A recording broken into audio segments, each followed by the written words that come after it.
Nice.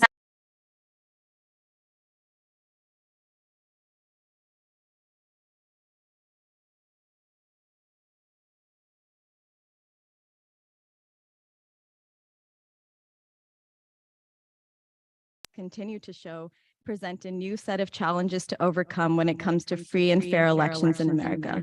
We can think of no better way to launch than an event like this. Thank you so much for joining us today. Seeing you all here makes me feel even more sure that the fight for democracy is on the right track. And without further ado, I will introduce a video message that Governor Pritzker was kind enough to share with us.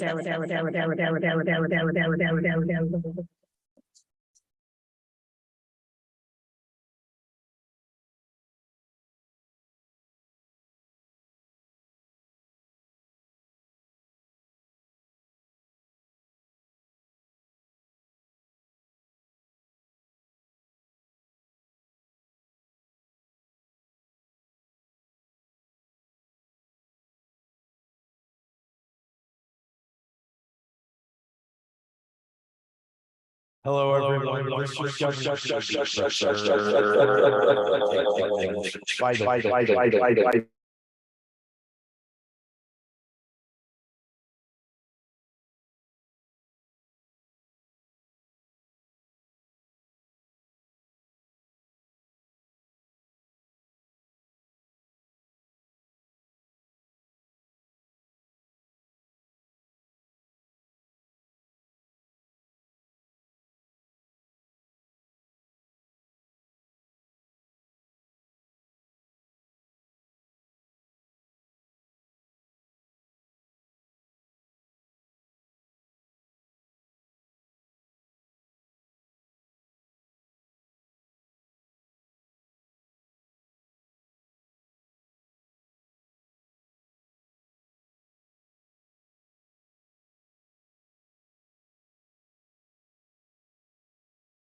Vote counts. That is how we fight back against those who wish to curb our collective voices. As you gather this evening, I hope that you walk away with a renewed sense of purpose. Our democracy is on the line, and now is the time to step up and to protect it. Thank you all for attending, and enjoy the rest of the conference.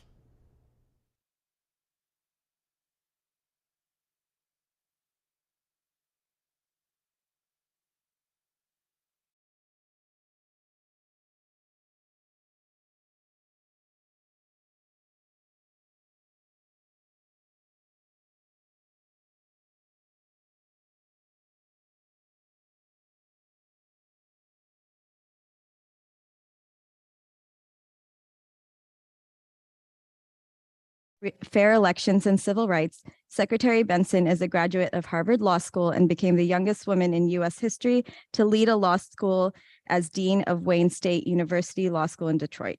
In 2016, she ran the Boston Marathon while 8 months pregnant.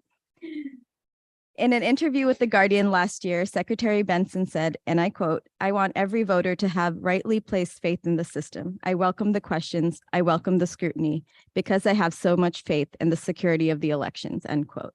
With that, I welcome Secretary Benson to the stage.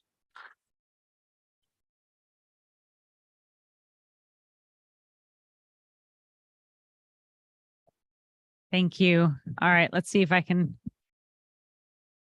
Everyone hear me? Is that good? Okay, good.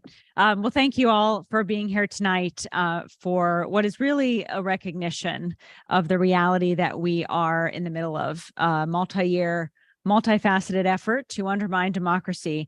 And it's a moment that brings with it both great challenges and opportunities, and one that I truly believe will be marked by our collective efforts to not just ensure that democracy prevails through this moment, but emerges on the other side stronger and more robust than ever before.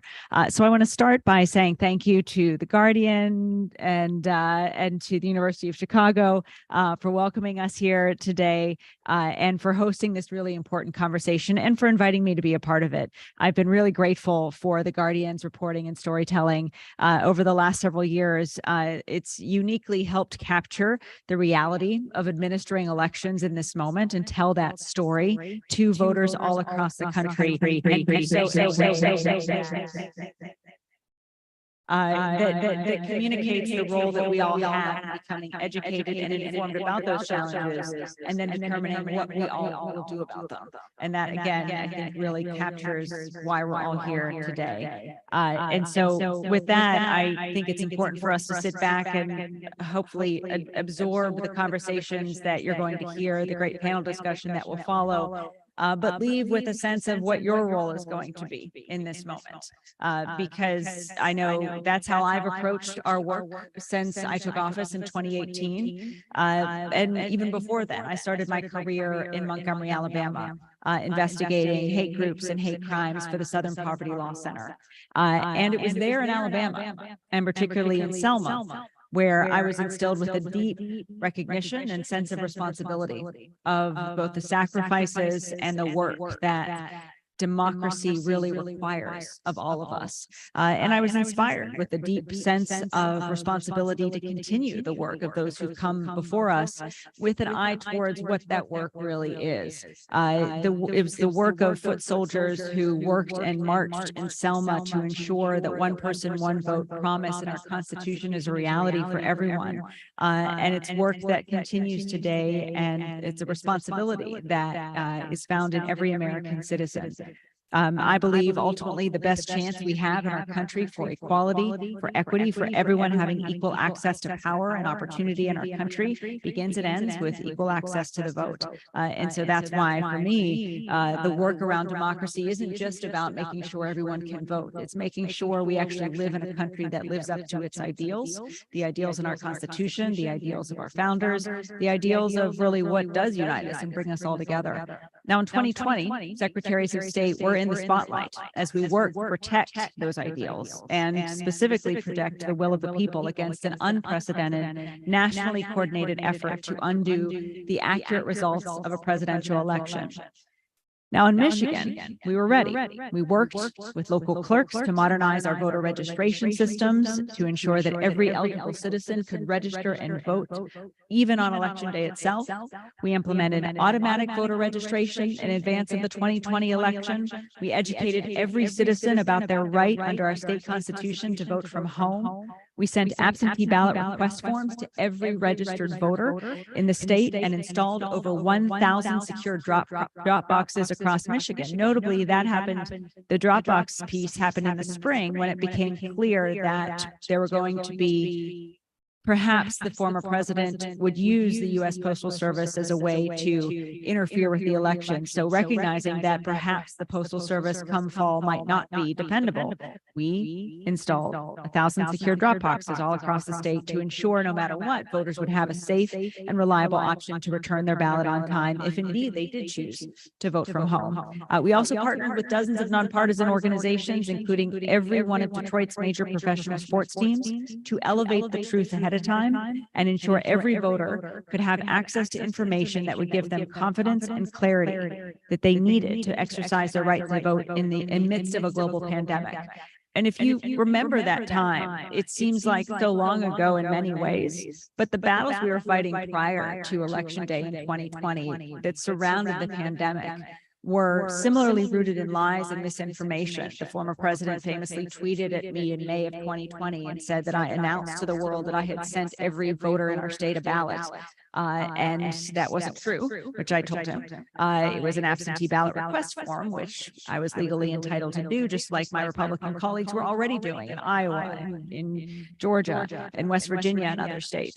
Yet at that same time, next month later, we were hit with another challenge, the challenge that perhaps Election Day would be moved, or at least a rumor to that effect that, again, was misinformation. The president couldn't cancel Election Day. But what that told us, even in the spring of 2020, was how far some folks would go to spread lies and inject doubt in citizens' minds with the goal of deterring voter turnout and disrupting our elections themselves.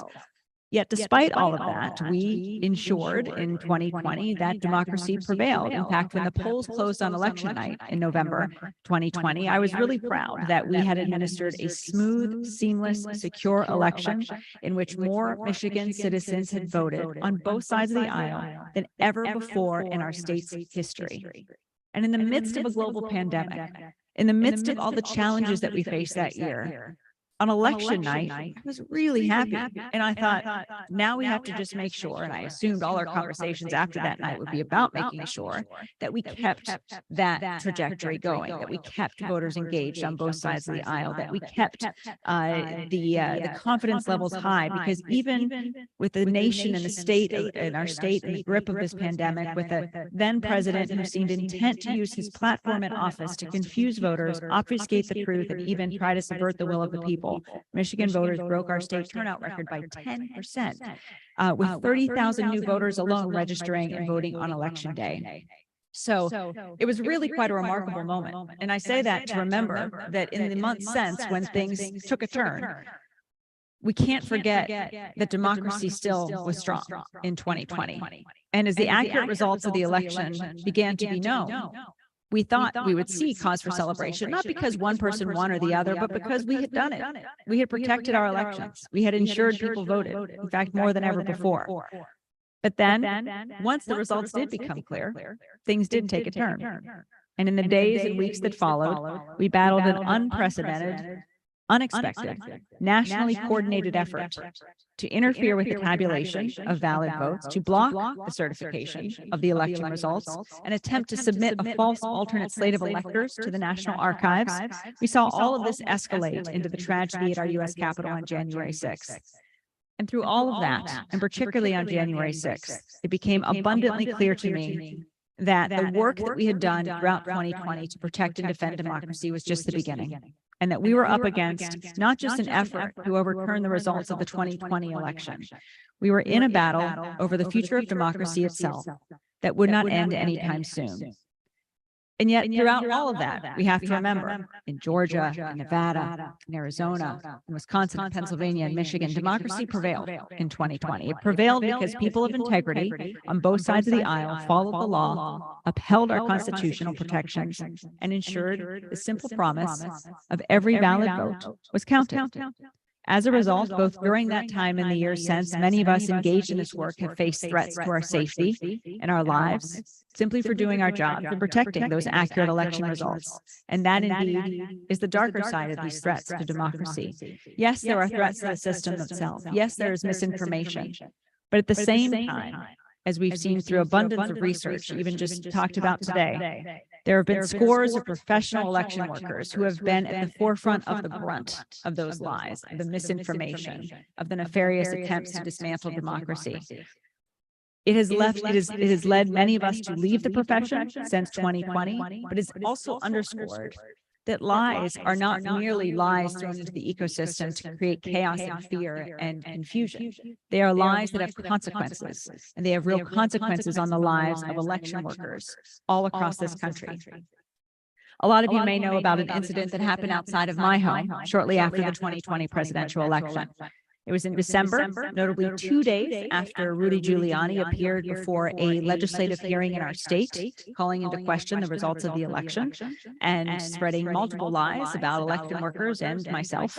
And just 48 hours or so later, about 9 p.m. on a cold Saturday night, I was putting my 4-year-old son to bed. We were finishing touches on the Christmas tree, watching How the Grinch Stole Christmas, and then suddenly the spirit of the evening broke as dozens of armed individuals showed up outside my door.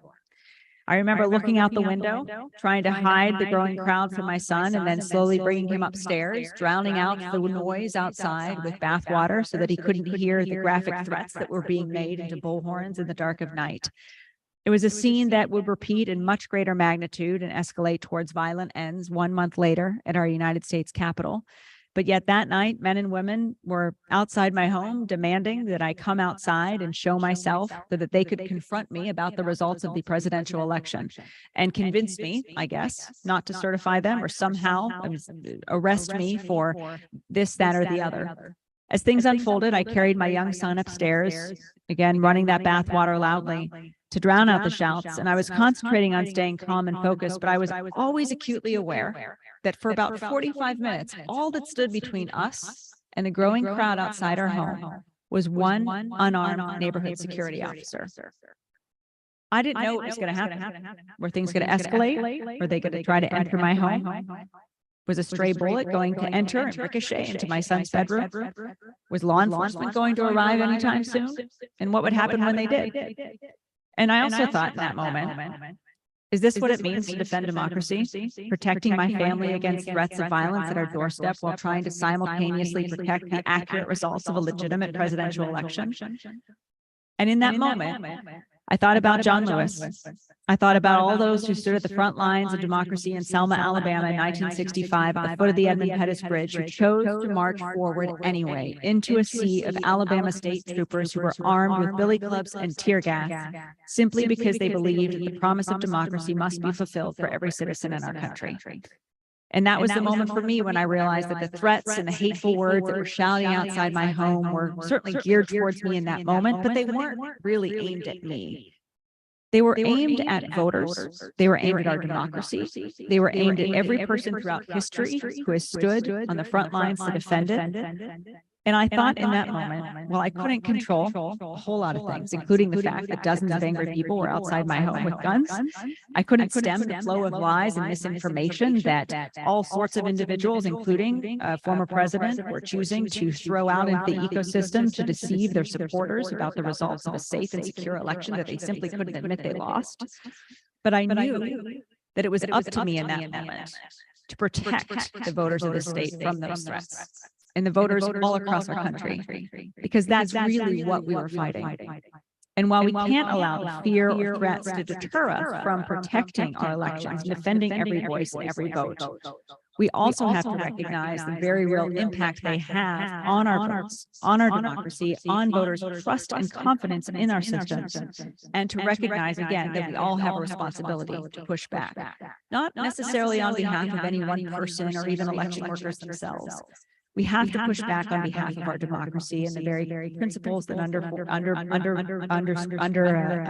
form the foundation for our nation. To me, the answer to the threats is not flinching, is to stand face into them, knowing that the truth, that law, that justice, that history, and that the vast majority of American people are on our side.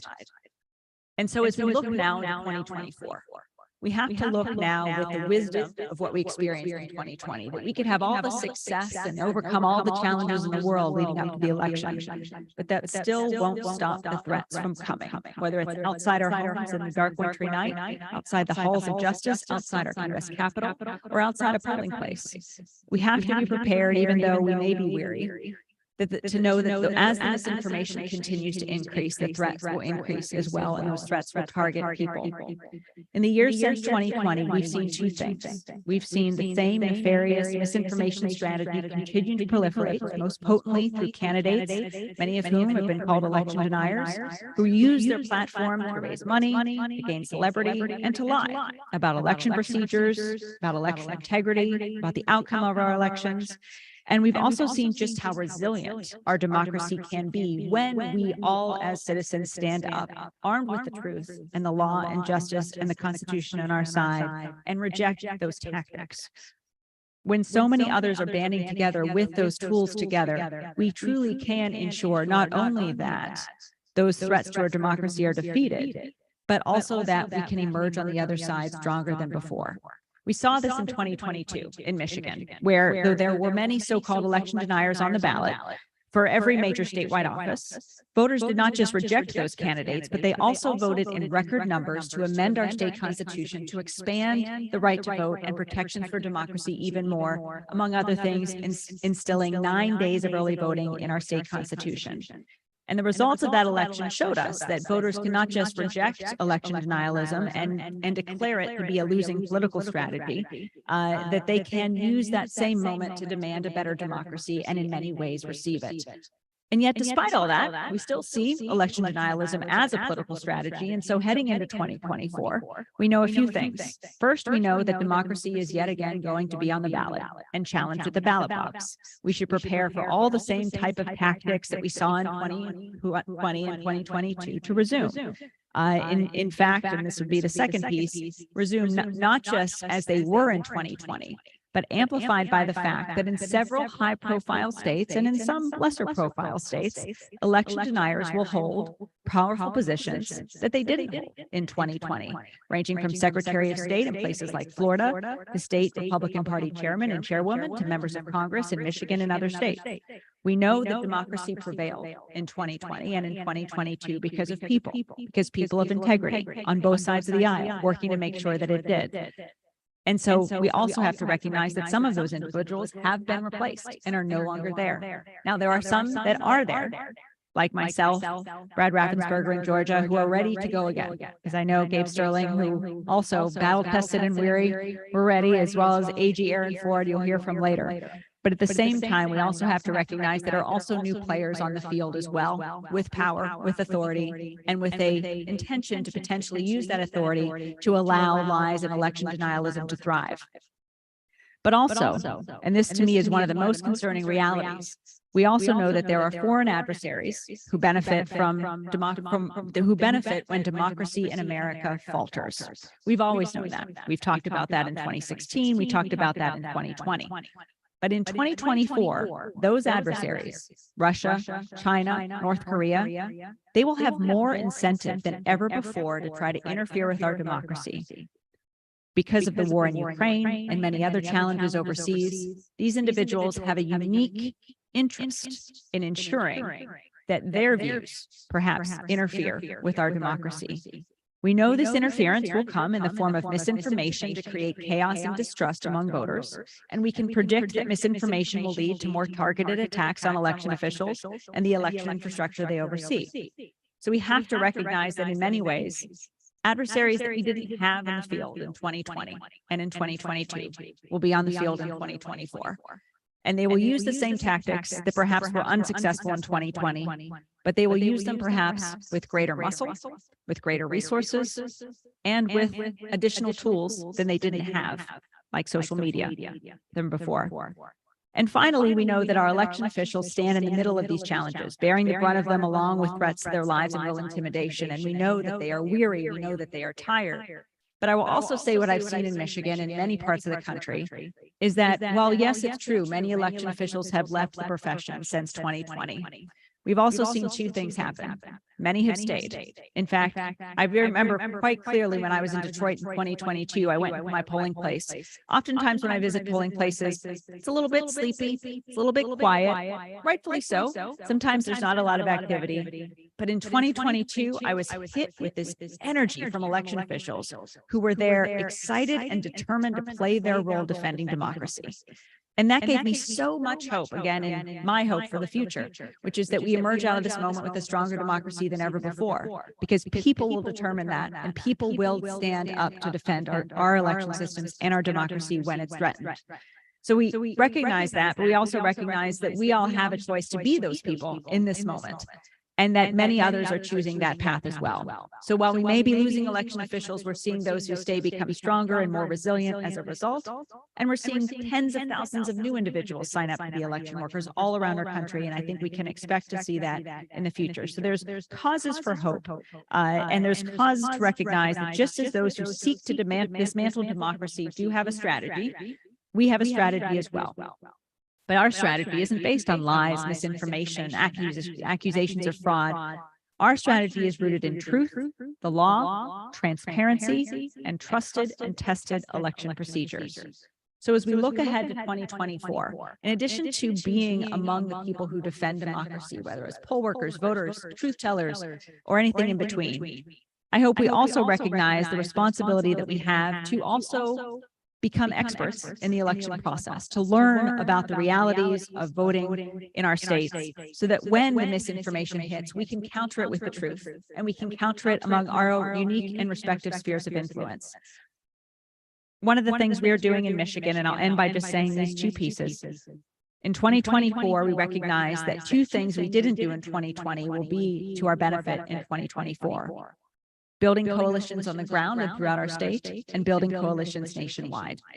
So in 2024, we recognize to best support marginalized communities in particular, who are frequently targeted for voter suppression in our state, we are building voter confidence councils all across our state at the statewide level to bring together trusted leaders from communities, from faith-based organizations, from sports teams, as well as businesses, to be the advocates for democracy and the voices of truth in this moment, to be our eyes and ears on the ground for when misinformation is coming out, but also to proactively share the truthful information and the trusted sources of information to everyone they can. We're looking at communities like Muskegon and Benton Harbor, as well as Flint and Detroit, all the way up to rural areas as well in northern Michigan, to make sure we've got people on the ground all across the state who will deliver that trusted information alongside election officials, recruit poll workers to be a part of our work, and ensure that voters have access to trusted information. But in addition to that, we're recognizing that those of us in 6 battleground states, Michigan, Pennsylvania, Wisconsin, Nevada, Arizona, and Georgia, we also have a responsibility to work together because we're facing common threats. So I found ourselves sharing more information, working together more than ever before, a level of coordination that did not exist in 2020 or 2022. And I've already seen the positive impact of that extended partnerships to support the challenges that we're already facing in this election cycle. So as we head into 2024, I hope we can do so with confidence that we've overcome these challenges to democracy already twice in 2 different cycles. But we also know that the future of our democracy will be determined by whether we in this moment do all we can to recognize the ongoing threats to our elections and work together with truth and the law and the vast majority of American people on our side to ensure the threats and those levying them do not succeed. In Michigan, we talk a lot about how we must respond to the threats by choosing in this moment to stand undeterred at the foot of the Edmund Pettus Bridge today, to make sure every day we're choosing to stand for the democracy we seek to protect, one where every vote counts, one where every voice is heard, one where democracy thrives and justice prevails. I know that's the world and the America that we are all fighting for, and it is the America that we will ensure endures together. Thank you.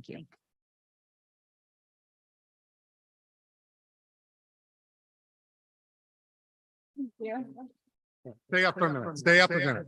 Yeah. Stay a minute. Fantastic.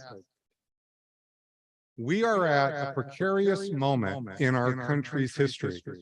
Our democracy is at risk, not mainly from a foreign power or tiny fringe militias like the Oath Keepers, but from a dedicated minority of millions of Americans willing to support force to overturn election results. 1 second, we're just going to try to advance the slides. Yeah. There we are.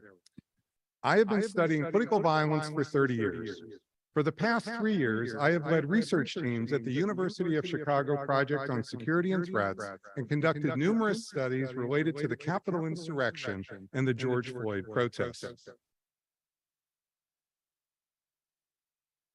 Oh, there we go. Oh, sorry.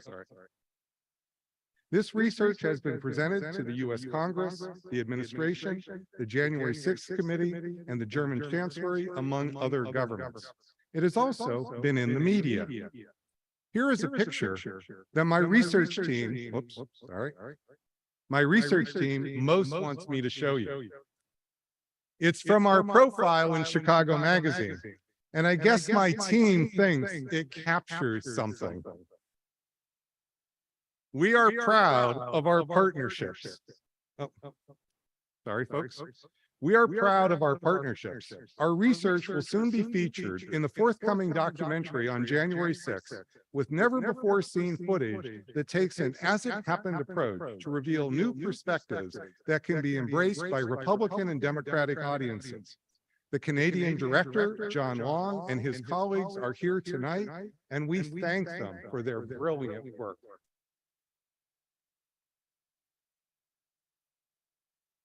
We are also proud of our fantastic partnership with The Guardian, one of the world's leading newspapers. They are co-hosting tonight's event, publishing stories on our quarterly Dangers to Democracy surveys. A remarkable new piece by Kira just came out this morning. I don't know how Kira did it. And The Guardian is doing so much to safeguard democracy in America and around the world. The core finding in our The core finding in our research is that threats to democracy are growing, not measured just by January 6th, but also by violent threats against our democratically elected officials, vulnerable segments of our electorate, and officials and ordinary citizens involved in the Trump indictments. We need to prepare for potential political violence through the 2024 electoral season. The central dynamic will be Trump. Our studies of January 6th show just how much support for political violence has moved into the mainstream. Of the 1,066 charged for January 6th as of mid-August, only 13% are Oath Keepers, Proud Boys, and from other militia groups. This means nearly 90% were not. These 90% are what made the storm a storm that overwhelmed Capitol Police that day. Their economic profile is striking.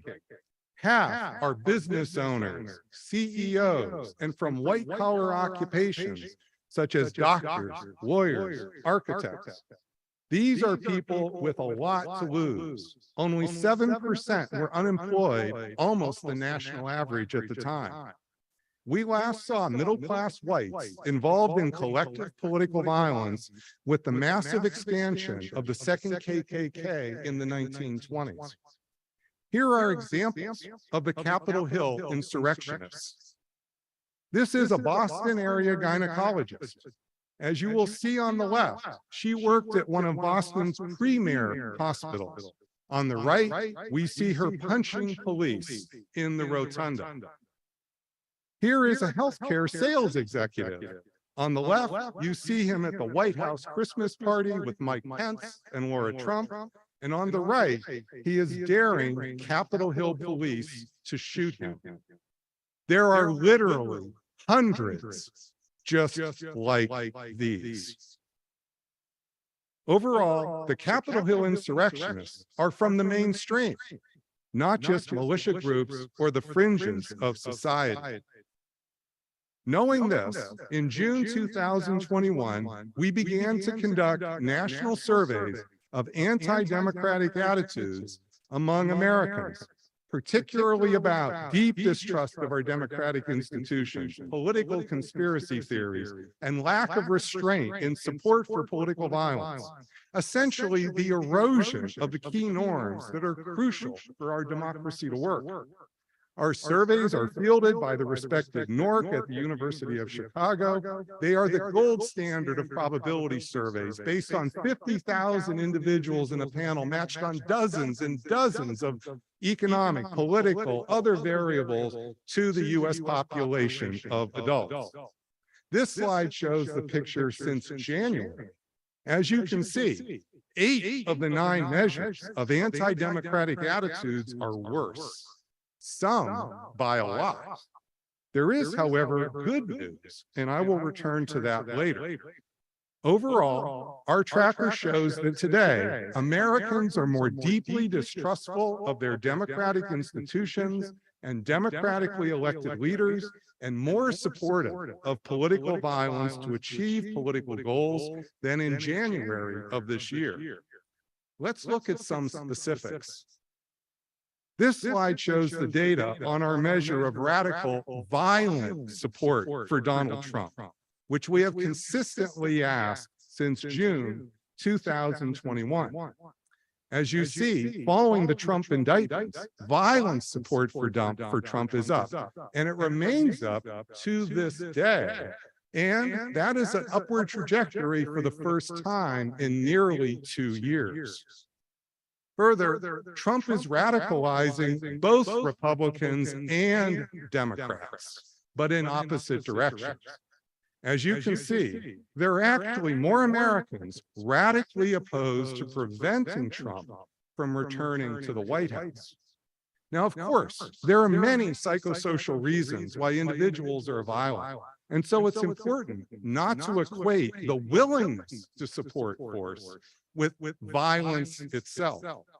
However, this data helps to explain why we are witnessing a rise in threats related to the Trump indictments, which have been growing.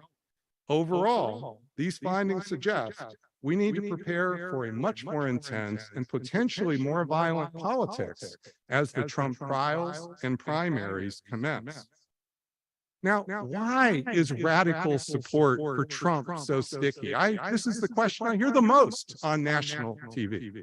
Well, we have some insight.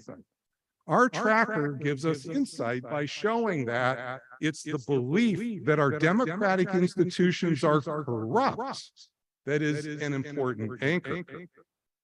This slide shows that across 4 different measures, 2/3 of those who support violence for Trump also believe that our democratic institutions are deeply corrupt and that the 2024 election will be corrupt as well.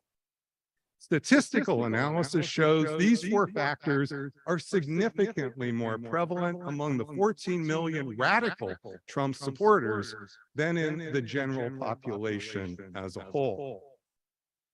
Overall, support for political violence is in part symptomatic of general frustration with democratic institutions perceived as corrupt. Much like the Germans in the 1920s and the Russians in the 1990s, the more mainstream Americans believe the system is rigged against them, the more they are willing to support authoritarian and even violent political outcomes as essentially the lesser of 2 evils. There is a solution that builds on common ground among 80% of Americans in both parties. Our national surveys consistently find that 80% of Americans, including 80% of Republicans, as well as 80% of Democrats, abhor political violence and strongly support bipartisan solutions to stop it. Given our polarized times, this is remarkable agreement. There's probably no other issue, at least in the realm of politics today, that 80% of the public agrees on. We should lean into this common ground that recognizes the enduring importance of the democratic norm of restraint in the use of force to settle political disputes. This points to an important strategy to deal with violent populism. To safeguard democracy, we should aim to unify the 80%, not keep focusing on the 20%. And the wedge issue is political violence itself. There is a real-world case for us to build on the results of the 2022 midterms. As you recall, last October, every major poll and election analyst in October was predicting a gigantic red wave where hundreds of election deniers would win and democracy would be more in peril than ever before. That did not happen. Why? A key reason is that moderate Republicans, independents, as well as Democrats stood together to prevent the threat to democracy. On November 3rd, a week ahead of the election, President Biden gave a nationally televised address telling the country, we are facing a defining moment, an inflection point. Our democracy is at risk, under threat. There's an alarming rise in the number of people in our country condoning political violence or simply remaining silent. All of us who reject political violence and voter intimidation, the majority of the American people, must unite. I appeal to all Americans, regardless of party, to meet this moment. We must, with one overwhelming, united voice, speak as a country and say, there's no place for voter intimidation and political violence in America, whether it's directed at Democrats or Republicans. Democracy is on the ballot for all of us. And post-election surveys show that 80% answered President Biden's call, sometimes just by staying home. For example, the Harvard-Harris poll found that Democrats won on turnout, while Republicans did not show up at the intensity they indicated in October, and a third of independents, which leaned Republican, sat out the election. The Harvard-Harris poll also found that for the electorate as a whole, democracy was on the ballot at least as much as abortion. Further, thanks to a survey by Protect Democracy, a group that's also in the audience tonight, we know that ticket splitters in battleground states voting for Democrats were heavily influenced by threats to democracy. For example, in Arizona, 5% of Republicans who normally vote straight ticket voted for a Democrat or a third-party candidate. Half of those cited threats to democracy as their key reason, and 80% of that was cited the January 6th attack on the Capitol as the specific issue. Further, post-election surveys show that late deciders broke heavily against Republicans. All this adds up to a strong case that President Biden's national warning, combined with the national conversation that sparked among not just Democrats, but independents and Republicans, led to a giant movement of that 80%. Those who abhor political violence, those who are a majority of our country, and they spoke with a unified voice, and it was the 80% who saved democracy last November. And bipartisan cooperation across democratic institutions that unites the 80% is our best approach to counteracting violent populism and safeguarding democracy now. This is how the politics of hope can overcome the anti-democratic drift towards cynicism and fear. Thank you very much.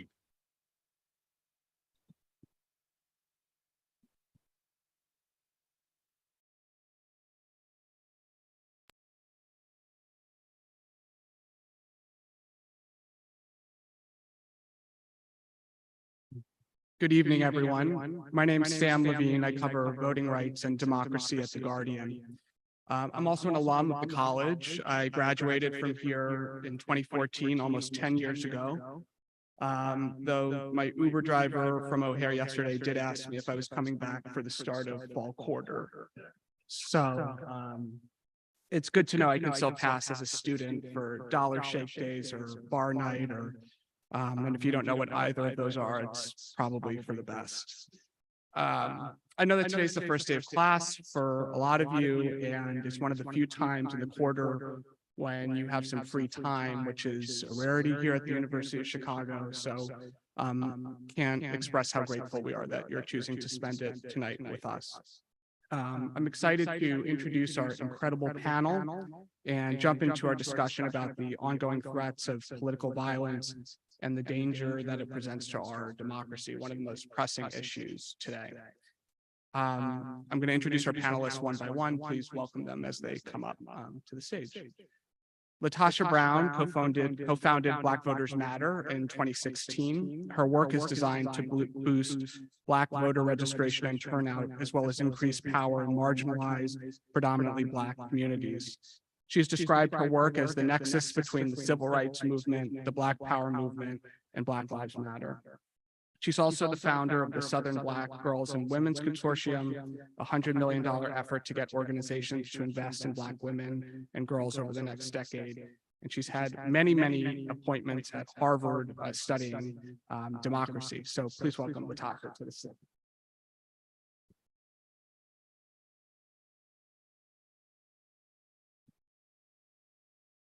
Gabriel Sterling is the Chief Operating Officer in the Georgia Secretary of State's office. He joined the office in 2019. He became nationally known. You'll probably recognize him after the 2020 election. He held several important press conferences debunking many of the most prominent lies about the election that President Trump and his allies were spreading. Last year, he testified before the January 6th Commission in incredibly moving and important testimony. And he also previously served in the city council in Sandy Springs, Georgia. Welcome, Gabriel.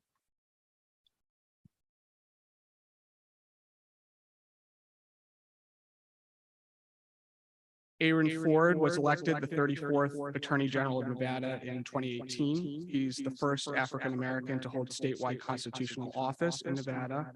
As Attorney General, he's prosecuted cases involving threats to election officials, including getting a conviction and a 6 to 15-year prison sentence for a Reno man last year. Welcome, Aaron.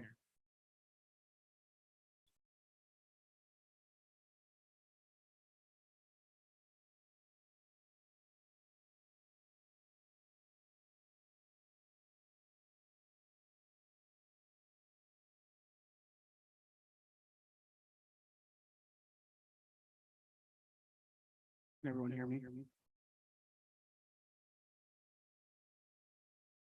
How about now?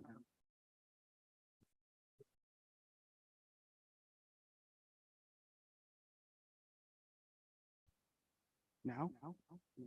Can you hear me? Not working. Can't hear me? Nope. Technology, things that always work. How about now? How about now? How about now?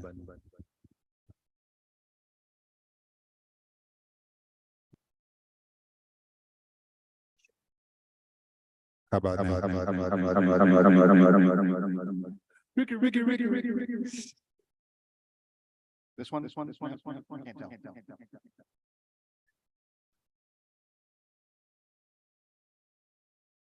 You guys hear me?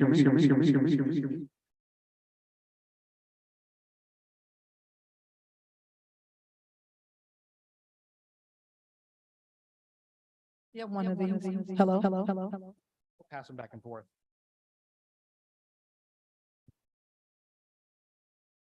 You're on. I think we got it now. Well, thank you all for being here. We have a great discussion tonight, and I want to leave plenty of time for Q&A.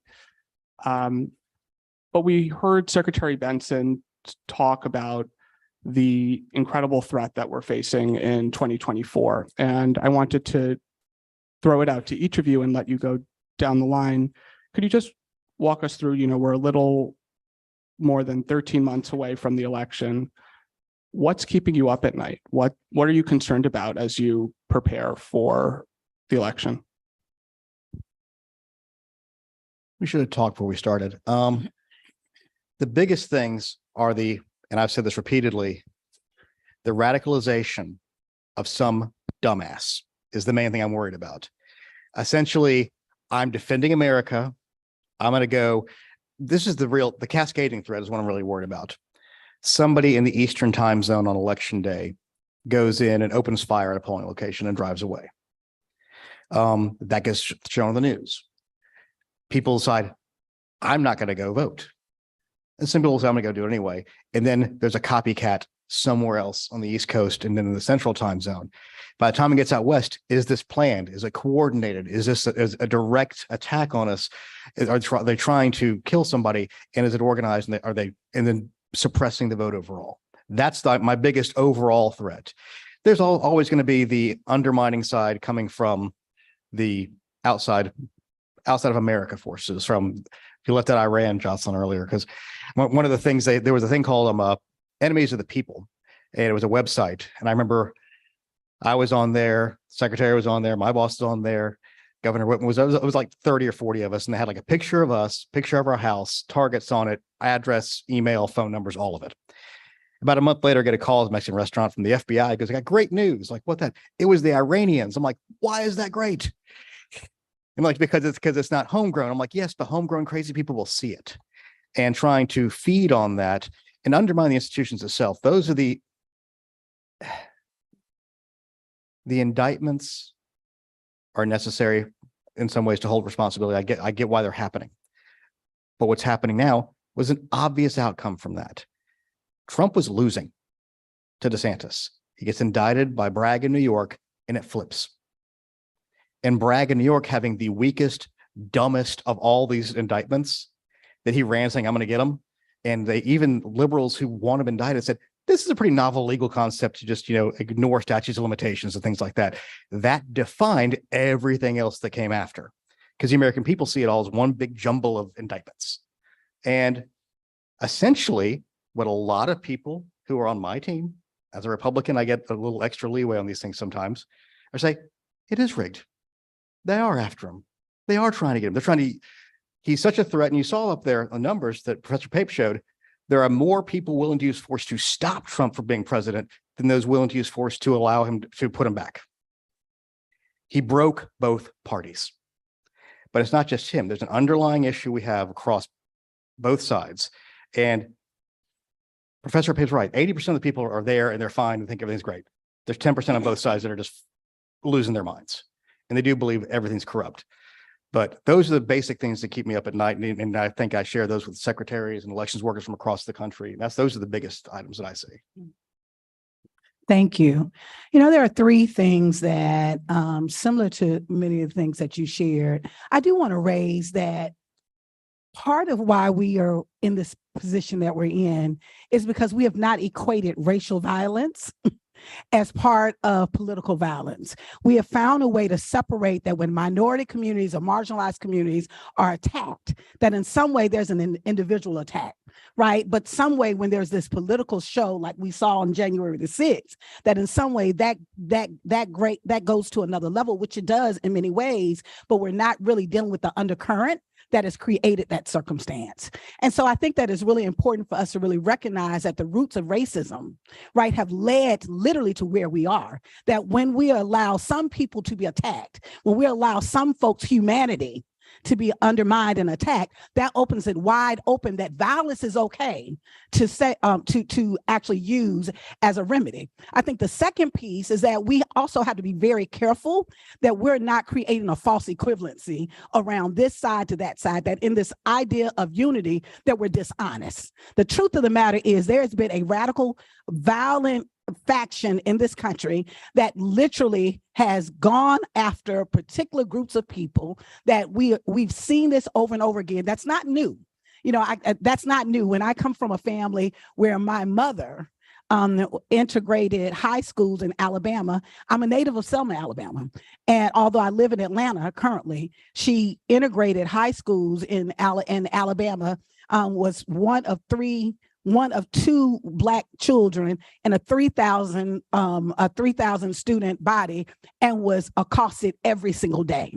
And so there is a long history of violence in this country and we've allowed that to go along with race and to be okay and acceptable. And in some ways, if that's isolated to a particular kind of community, we believe that, we'll be safe. What we are seeing now is we're actually seeing the ramifications of that. We're actually seeing that those things are growing. So what keeps me up at night is that while there is, yes, I think that some of us want and seek the truth of the 80%, some of us are also complicit and not really seeing the truth and not literally dealing with what we have not dealt with effectively in this country. I think the second thing that also keeps me up at night is the sense of we're going to create that the system and the structures itself will actually change the political landscape. The truth of the matter is we know that while policy and people make a difference, public opinion matters. And as long as when we are creating, I'll go from this issue around CRT and the other things, when we're saying there's never been a war that has not been started with rhetoric.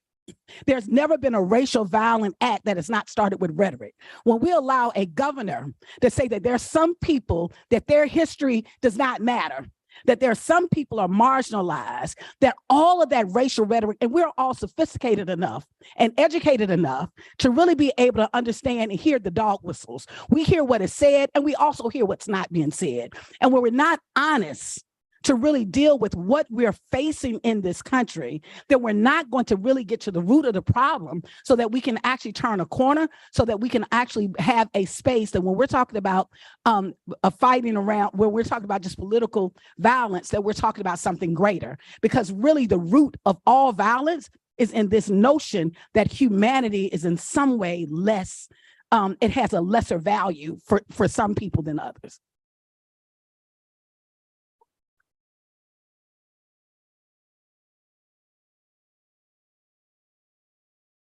Not at all fair that I have to speak after you.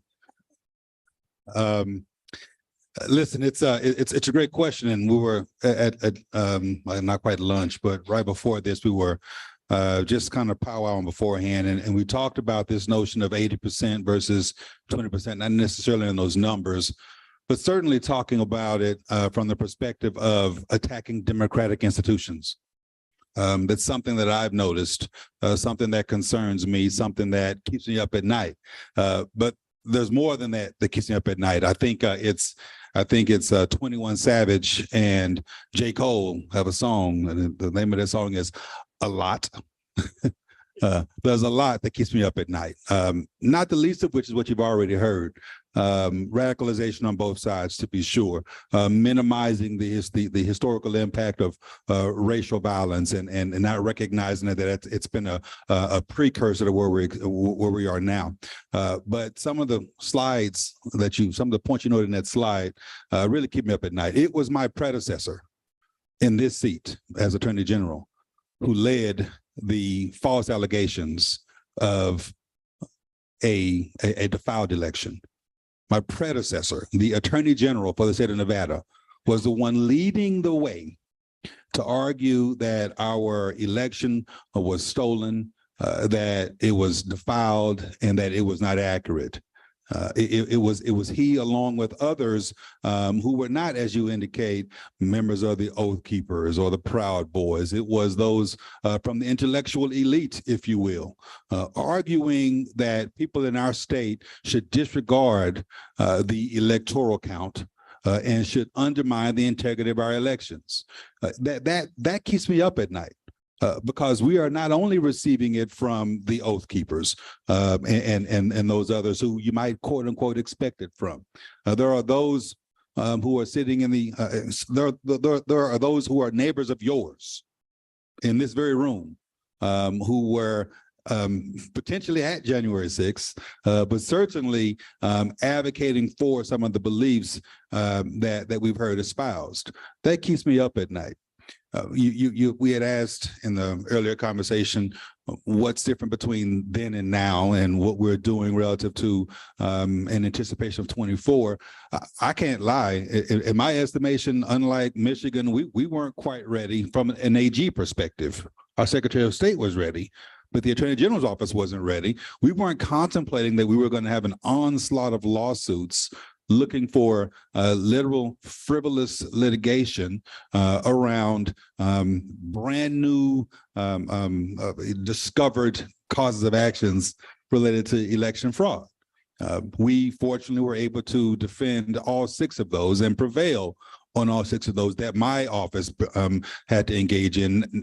That's not counting those that the municipalities themselves had to engage in, but the state of Nevada, under my office, we had to engage in 6 against the previous administration, and we did prevail. But that's something that concerns me.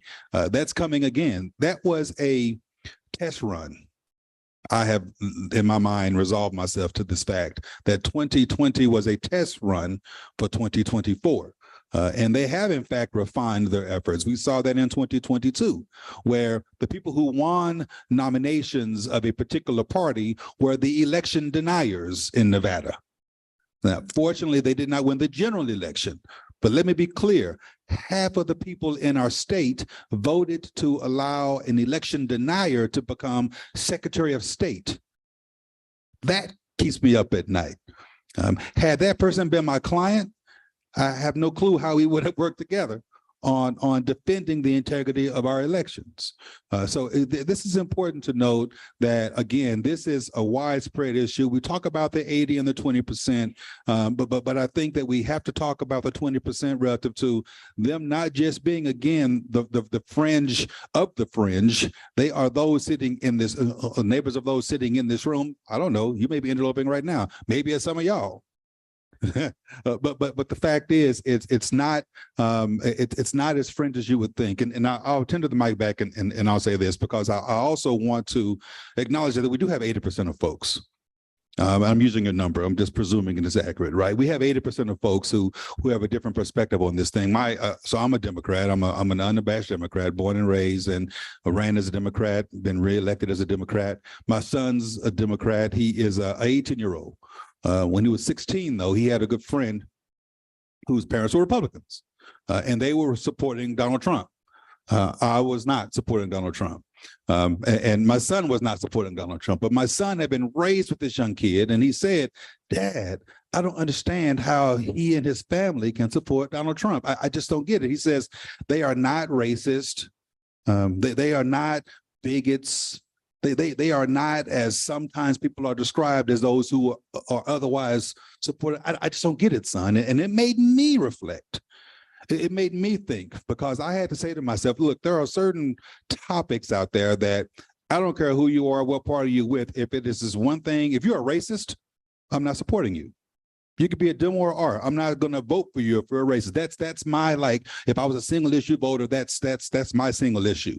And I had to express to my son that maybe there's a single issue that family is supporting, whether it be pro-life, whether it be guns, whether it be, I don't know what it is, but the fact is my son had to come to an understanding that it's more complicated than simply painting somebody into a particular corner based on one issue. And that's where I think this number, this 80% comes from. 80% of us are in fact concerned about democracy. We might have other important things that we're concerned about, whether it's race-based issues, whether it's gender discrimination, whether it's abortion, well, you name it. But 80% of us have decided, at least in 2022, that we would not have a repeat of 2020, and we would coalesce around this notion of protecting our democracy such that Nevada is not represented in the Secretary of State's office by an election denier who helped lead the fight undermining the integrity of our elections. And that's something that I think is worth noting as well.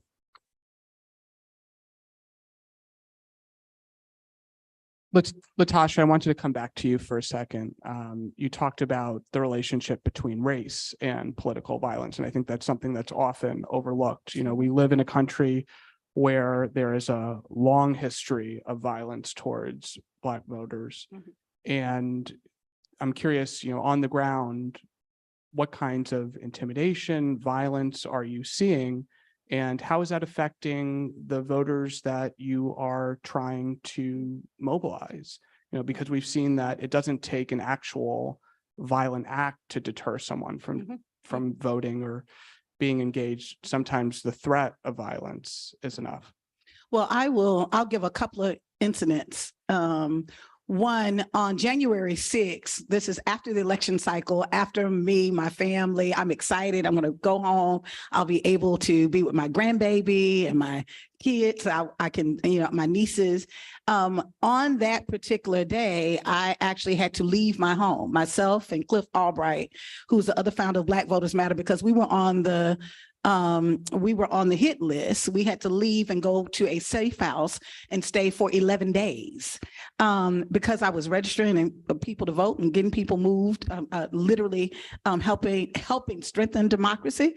In addition to that, 6 months prior to that, we were in Cleveland, Ohio, and we pulled in Cleveland, Ohio. We had gotten an Airbnb because there was a documentary film crew that wanted to interview myself and my partner. And so as the bus pulled off, we were sitting in there, and all of a sudden we heard this bang on the door. The woman said, "Get out the house, get out the house." Our house was set on fire. That someone in the neighborhood set our house on fire because the bus had pulled off. And so the neighbors, we were like, maybe this can't be Did someone actually set it on fire?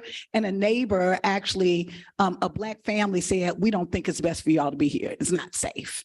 You need to leave. And we actually left. And since that time, we had security. I can go on and on where we went to Louisville, Kentucky, and there was a Facebook group that I am friends with. One of the people who's in a face group is an all-white Facebook group, and one of the people that I'm close with, she has someone that's in that group, and she sent a picture to us of where our bus was being tracked, where there were people who were looking for the bus so that they could actually harm us, and they had created this lie to say that we were. And one guy actually was identifying himself as a state trooper. Now, whether he was or not, he said he was a state trooper. They were looking for the bus. They were looking for where we would be in order to harm us. We got so many death threats on our website that we had to hire another person in our data department to actually just to clear our social media and the level to handle the level of death threats. And that I can go on and on. We've had a worker in Georgia, a worker that literally a woman just pulled a gun out on her. We've had that to happen several times, where then when we would send teams out, we actually have to have a security detail to send teams out. So this is real. I'm saying this in a way that oftentimes a lot of this stuff, we didn't make a big deal out of it necessarily. Because we know copycats. We know if you put things out there, people will come back and become copycats. It has been a very, very serious, very intense. My personal home, I've gotten packages from Russia where I had to have the FBI, the GBI had to come down and come to my home because I've got an unidentified package from Russia. You know, I'm raising this, and I'm not raising this as what is happening to us individually. There is a larger issue at hand that I've actually seen. We've had voters who actually had a gun pulled out or a gun shown to them.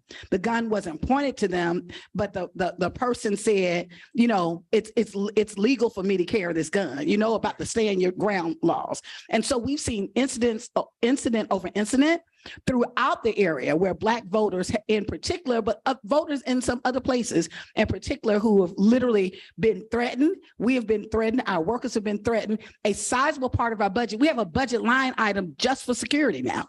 That was unheard of, right? So we have to actually spend more resources just on security because we have been targeted and attacked over and over again. And that's not just a story that is for an organization like mine. I can go on and give example after example of other organizations where we've actually had to get together. In some ways, we've actually had to figure out how could we share costs around security, because it's been just that intense, particularly in the South, and particularly those of us that have been working with Black voters. Our organizations have been targeted.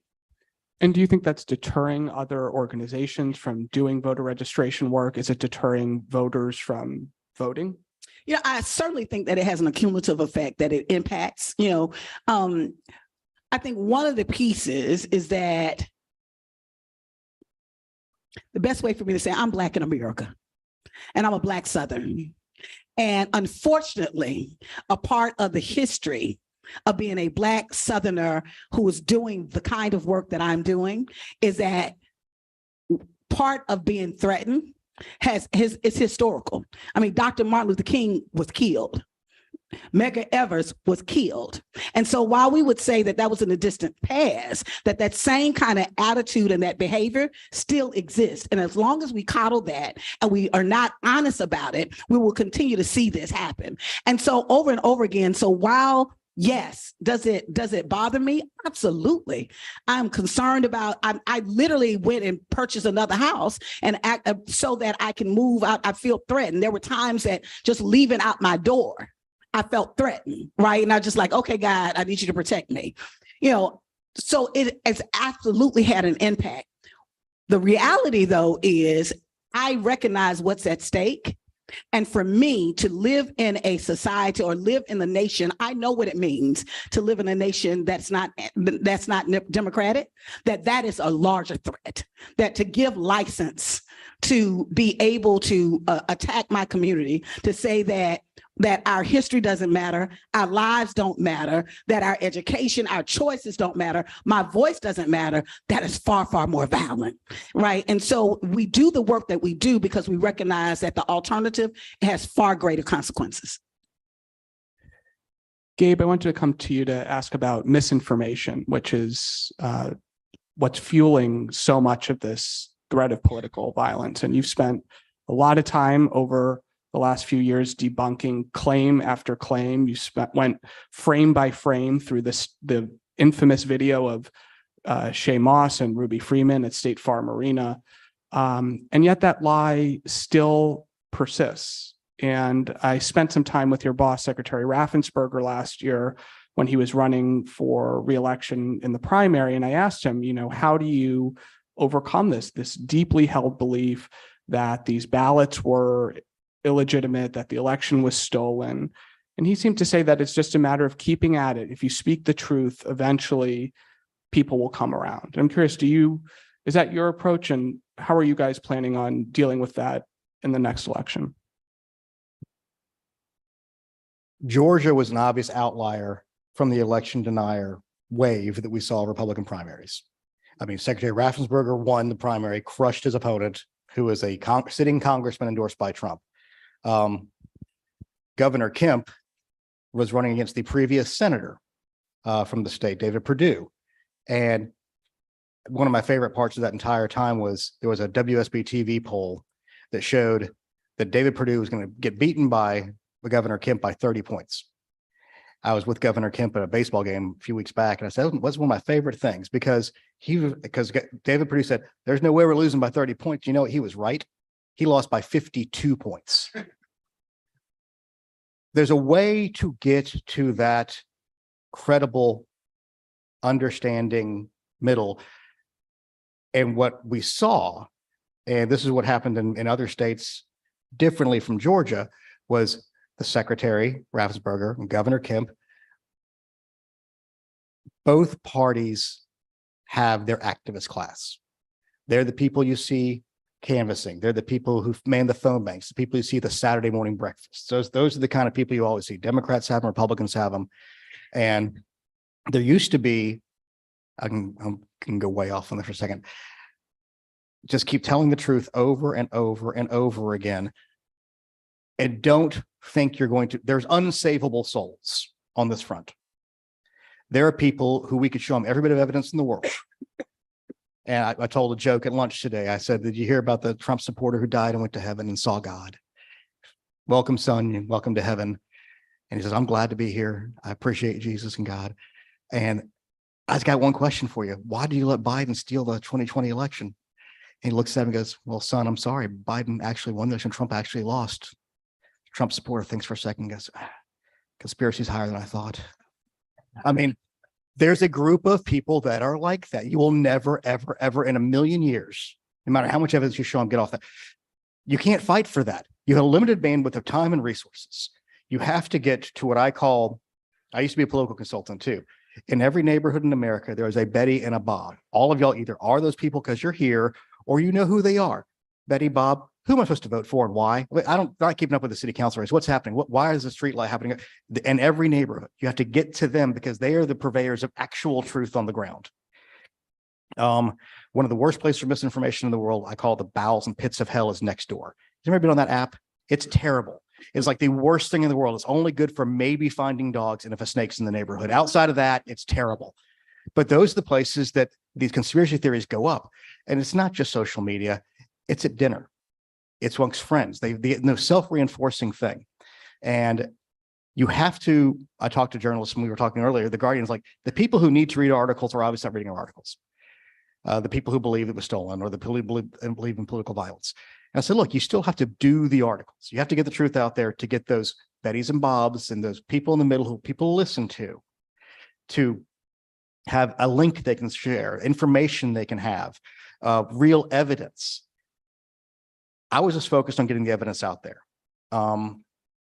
When I did interviews and stuff, I'm just here telling the truth over and over again.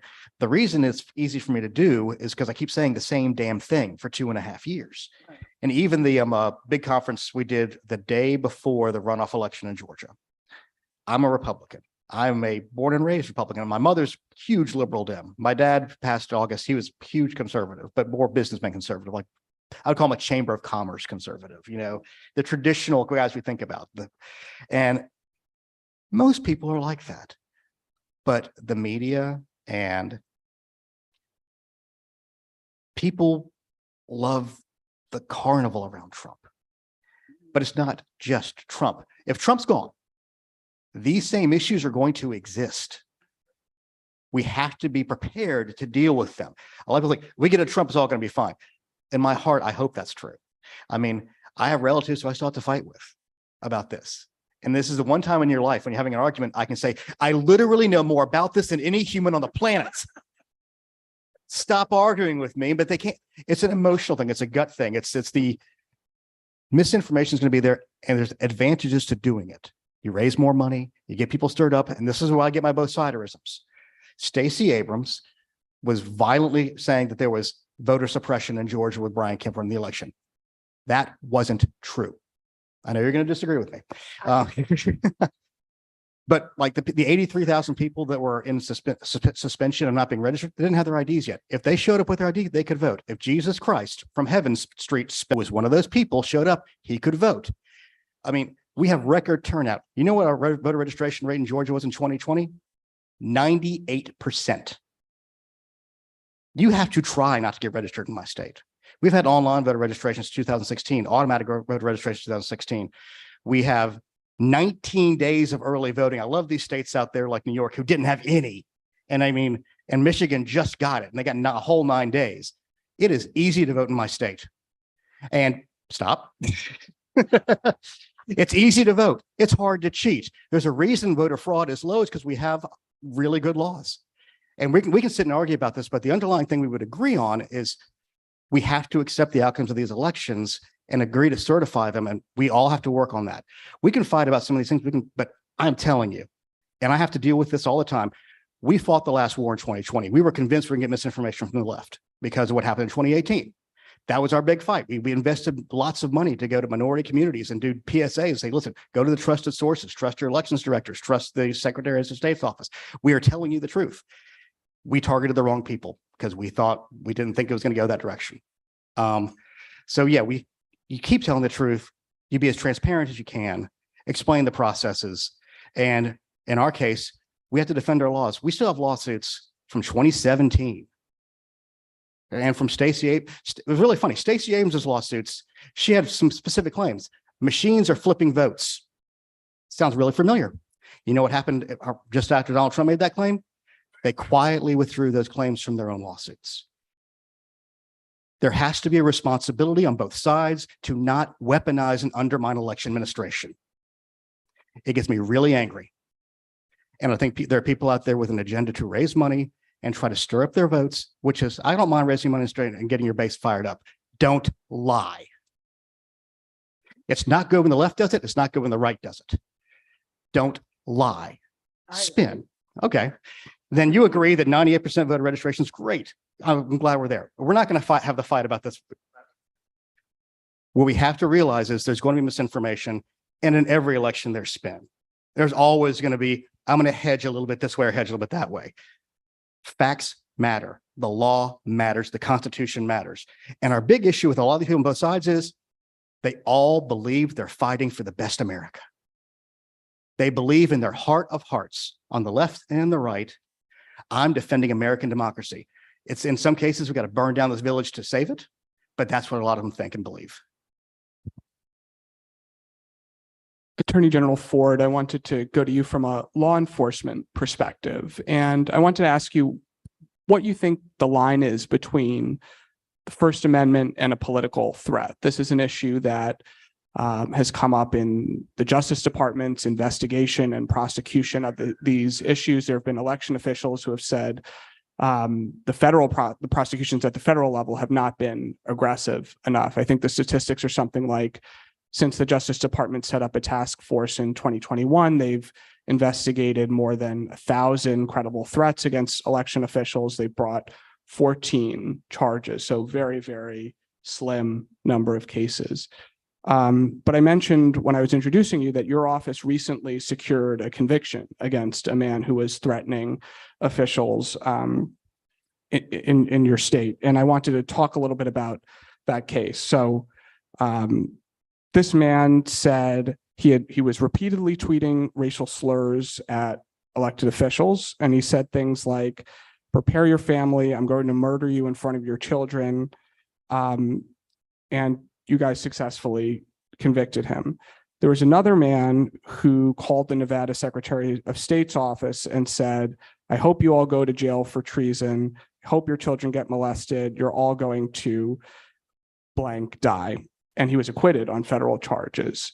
And I just think that goes to show that there's a very difficult line here to figure out, when something rises to a threat. And how do you think about that? And how do you convince a jury when you do bring these cases that this goes beyond just someone calling up their elected official and screaming at them, which I'm sure you and Gabe have lots of experience dealing with? It's a great question. Yeah, we did win a lawsuit, a criminal prosecution rather. We lost one too. That federal one wasn't mine, but there's another one that we lost that was mine under very similar circumstances. Where's the line? It's a blurry line. It is not a clear line. The one we lost was a very comparable one as far as I was concerned. It was actually during COVID. And a lot of militia folks were outside of our governor's mansion hurling some of the exact same threats on Facebook. And we prosecuted and lost, got the case tossed out. Subsequent to that, we were able to prosecute another individual who was sending threatening and harassing emails and tweets and whatnot on Twitter to some other elected officials, and we were able to prevail. We won, and it's kind of hard to understand what the distinction is. It depended upon the judge, I think, in those particular circumstances. The very first thing happened to me when I won our first election in 2018. I pulled it up just because when my colleague to my left was talking, I was just reminded. I saved it as a screenshot, November 7th, 2018, at 9:41 a.m., the day after the election was called for me, and we won by 0.47 percentage points, 4,533 votes. Barely won. 2:30 in the morning is when we found out that we won. I was actually getting ready to go to bed. I had brushed my teeth and got into bed. My wife was laying in the bed, and apparently I had missed a phone call, and it was from the person who rang against me. And I asked my wife, "Did you hear the phone ring?" She said, "No." I picked up the phone. It was him, and he conceded, and we went to bed smiling. But I woke up, and the first thing I saw on my Facebook, I went to Facebook to say thank you to everybody who was giving me congratulations, and I went to Facebook Messenger. And do we have any children in here? Maybe online. Do we have? Okay. Well, I'm just quoting. Very first message I sent on Facebook Messenger. This is not something that I could prosecute, but I want you to know how it started. Facebook, how it started, how it's going. You know what I'm talking about? Remember those things? How it started. Here's how it started. Great. A fucking nigger AG. That's the first thing I got. That's the very first message that I got on Facebook when I woke up the day after winning the election. The very first message that I saw, right? I share that with you now because I'm not looking for sympathy. I'm telling you how it started. How is it going? When I ran for this office the second time for re-election, the person running against me talking about political threats said that I should be, and I quote, hanging from a fucking crane, right? That's how it was going. There was a lot in between there as well, which is the reason why I now have a dignitary protection team, where my investigators now require me to travel in the state with protection, because there were a lot of threats in between. Some of those are prosecutable, some of those are not. But the difficulty, and so the difficulty is determining which ones to prosecute, which ones not to. We were talking at, it wasn't lunch, whatever it was, happy hour, but not quite, because we didn't get to drink a little bit. But we were talking, and I said, it's par for the course for an elected official. I get called everything but a child of God, right? I get called everything but my name oftentimes, and it's just part of what I have to engage with, part of what we have to deal with. Are you elected or you're appointed? You're appointed, but you get it. You get the point, right? And so part of it is we acknowledge and recognize it as part of what we have to deal with. The problem is you got non-elected officials like appointed folks. You got county workers who are elected or who are election workers who are likewise getting these threats. And we have probably a good 1/3 up to a half of the election officials who will be working 2024 are brand new. Cause up to a third up to a half of our previous election officials, because of these death threats that may not be prosecutable, because they teeter right up on that line where it's not direct enough, it's not specific enough, but it's scary enough to where they have decided I'm not going to put myself through that anymore. And it's a real issue that we all have to address from a law enforcement perspective. We have to contend with the First Amendment. I mean, that's a very real issue. You have to contend with the ability, with the notion that people can call me anything but a child of God. That's part of what they get to do because I'm in elected office. And so the distinction is an important one, a difficult one oftentimes to prosecute, but one that we have to try to every once in a while. I want to leave time for questions at the end, but just very quickly, we started off talking about what keeps you up at night, and I wanted to end quickly just asking what gives you hope, if any, for bipartisanship and fixing this problem, and what does fixing this actually look like? And then we'll go to Q&A. Me to go first, or? Hell, I don't know what it looks like to fix it. Bipartisan is tough because we are a very divided nation. And the problem is we now have 40 years of both sides saying, if that person wins, they're going to set your family on fire. No, if that person wins, they're going to set your family on fire. And there's an underlying belief in that. I think in large part, the election administration side of this is actually functioning relatively well. But we talked about this at our lunch, not happy hour drinks time, was there's this thing called ERIC, the Electronic Registration Information Center, that is truly the most boring, data sharing way to keep list maintenance done well. And it was bipartisan. It was very helpful. Gateway Pundit does one article and all of a sudden all goes to hell. And the problem we have is we talk about the Republican Party. We talk about the Democrat Party.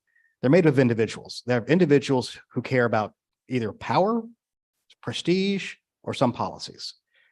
They take every angle to find advantage for their preferred outcome.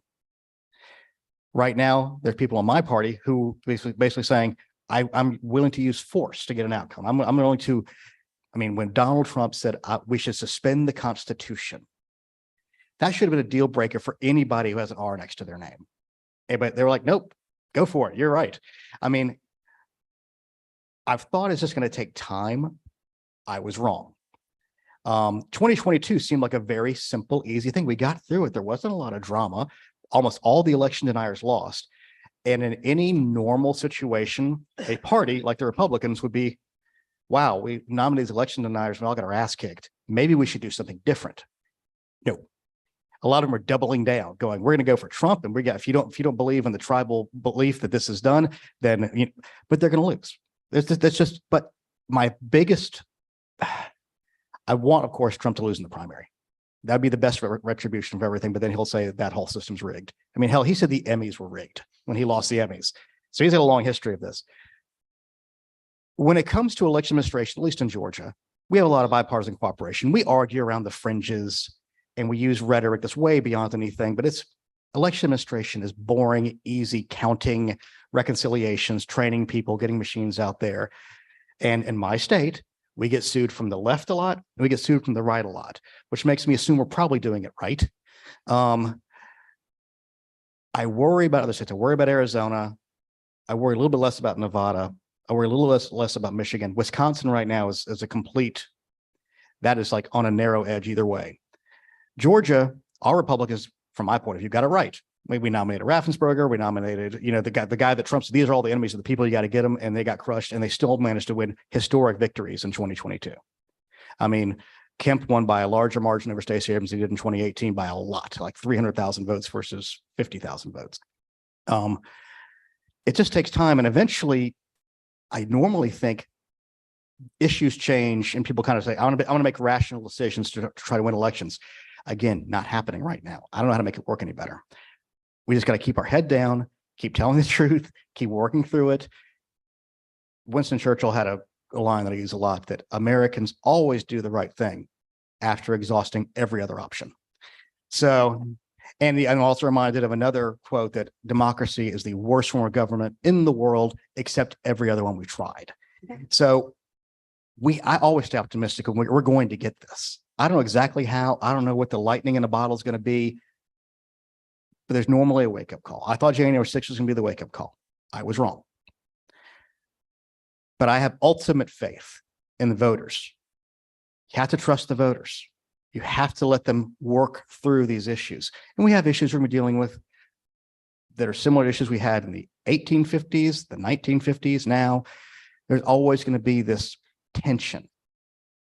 And people are always going to push the envelope to try to win for their side. But we need to have fair, real competition of ideas. Some of my Republican friends argue, well, we got to make it harder to vote. I'm like, no, that's the most ridiculous thing to do. I want to register every person and you fight it out and win it on your ideas. Win or lose, up or down. If you lose, change your ideas some. Argue better. Find a better way to do it. Use political technology. Don't lie. Don't bully. Don't intimidate. I said the same things on December 1st when I gave the speech, which is the only reason I'm here, because I've lost my temper. And that was because there was one young man who got a threat.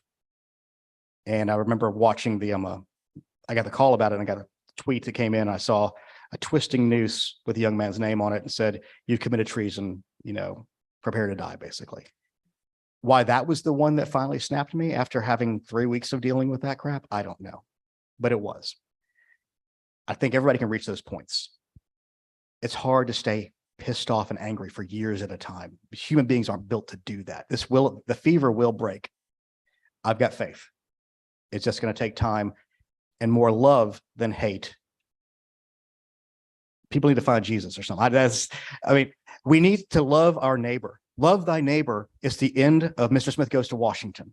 There's a simple golden rule: love thy neighbor. And if we can kind of take that in and understand our neighbors are different from us and we're going to disagree, and we can fight. Some of my best friends are Democrats who I fight with constantly. My mother, love her to death. She hates half the things I believe in, but she loves me. We Americans were great at this for so long. You look at de Tocqueville. We were a nation of doers and finders. We figure these things out locally. And it's not going to be up here. The elites have to help some, but it's going to be neighborhood to neighborhood and neighbor to neighbors, those Bettys and Bobs. So I have faith in y'all for doing this. I have faith in the voters that we're going to get through this. I just have faith. Thank you.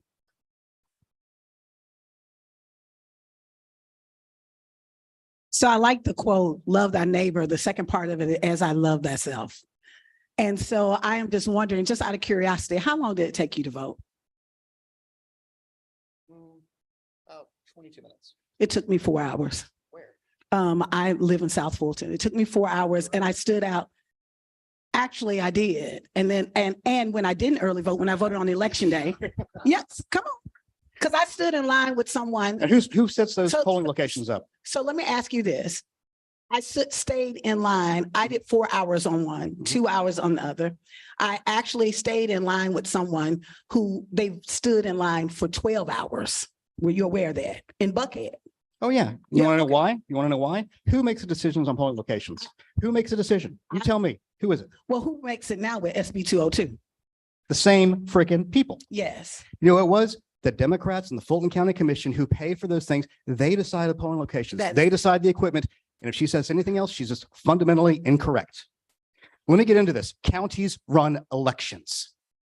We passed a law in SB 202 that says if there is more than an hour-long wait in any polling location on election day, what was the average wait time on election day in Georgia? 2 minutes. 2. You know where the longest line was? Northwest Georgia, because those idiots decided I'm not going to use absentee voting. They had to stand in line for 14 minutes. That was the longest line. Now, when we went to the runoff, Fulton County closed 8 of those locations. Fulton County has more money than any other county in the state. Democrats hired everybody in that thing. Democrats decide how many machines go out. Democrats hire and train all of them. And they're African-American Democrats. The Republican Secretary of State has zero to do with that. And to make a claim like that is undermining people's faith in elections, which is just as bad. I asked a simple question. So let me. You just said the Secretary of State could do SB 202. No, I asked you a simple question. I asked you, how long did it take you to vote?